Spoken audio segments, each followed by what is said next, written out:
ଆଉ ନାହାନ୍ତି ଅଭିନେତା ପିଣ୍ଟୁ ନନ୍ଦ। ହାଇଦ୍ରାବାଦର ଯଶୋଦା ମେଡିକାଲରେ ଚିକିତ୍ସାଧୀନ ଅବସ୍ଥାରେ ପିଣ୍ଟୁ ନନ୍ଦଙ୍କ ପରଲୋକ ଘଟିଛି।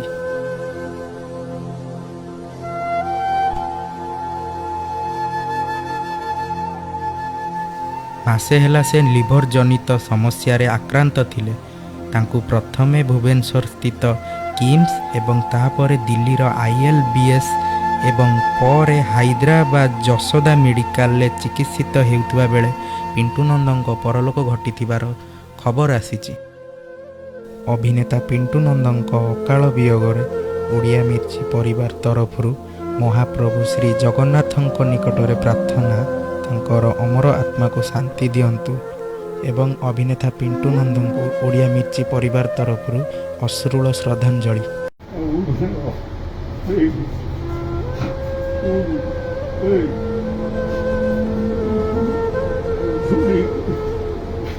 ଆଉ ନାହାନ୍ତି ଅଭିନେତା ପିଣ୍ଟୁ ନନ୍ଦ।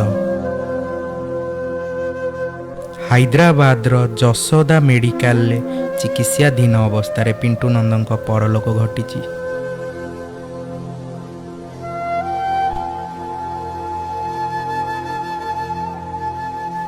ମାସେ ହେଲା ସେ ଲିଭର ଜନିତ ସମସ୍ୟାରେ ଆକ୍ରାନ୍ତ ଥିଲେ। ତାଙ୍କୁ ପ୍ରଥମେ ଭୁବନେଶ୍ୱର ସ୍ଥିତ କିମ୍ସ ଏବଂ ତାପରେ ଦିଲ୍ଲୀର ILBS ଏବଂ ପରେ ହାଇଦ୍ରାବାଦ ଯଶୋଦା ମେଡିକାଲରେ ଚିକିତ୍ସିତ ହେଉଥିବା ବେଳେ ପିଣ୍ଟୁ ନନ୍ଦଙ୍କ ପରଲୋକ ଘଟିଥିବାର ଖବର ଆସିଛି।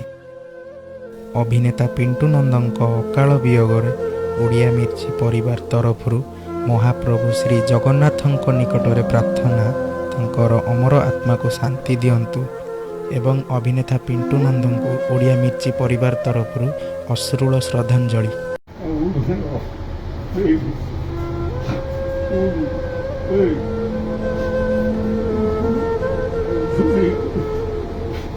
ଆଉ ନାହାନ୍ତି ଅଭିନେତା ପିଣ୍ଟୁ ନନ୍ଦ।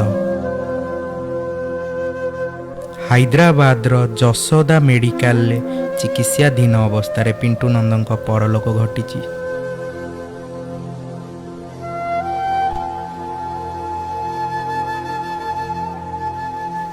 ମାସେ ହେଲା ସେ ଲିଭର ଜନିତ ସମସ୍ୟାରେ ଆକ୍ରାନ୍ତ ଥିଲେ। ତାଙ୍କୁ ପ୍ରଥମେ ଭୁବନେଶ୍ୱର ସ୍ଥିତ କିମ୍ସ ଏବଂ ତାପରେ ଦିଲ୍ଲୀର ILBS ଏବଂ ପରେ ହାଇଦ୍ରାବାଦ ଯଶୋଦା ମେଡିକାଲରେ ଚିକିତ୍ସିତ ହେଉଥିବା ବେଳେ ପିଣ୍ଟୁ ନନ୍ଦଙ୍କ ପରଲୋକ ଘଟିଥିବାର ଖବର ଆସିଛି।